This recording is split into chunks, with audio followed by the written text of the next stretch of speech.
আল্লাহর নবী হুজুর আমার 2 কিলোমিটার শুধু নয়, প্রায় 3 কিলোমিটার প্লাস রাস্তা নবী আমার ছুটতে লাগলেন। শরীরে এত বেশি আঘাত লেগেছিল, শরীর থেকে এত রক্ত ঝরছিল।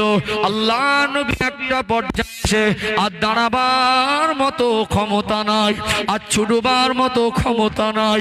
নবী আমার জমিনে পড়ে গেলেন। তায়েববাসী ওইভাবে পাথর মারে, তায়েববাসী ওইভাবে কষ্ট দেয়।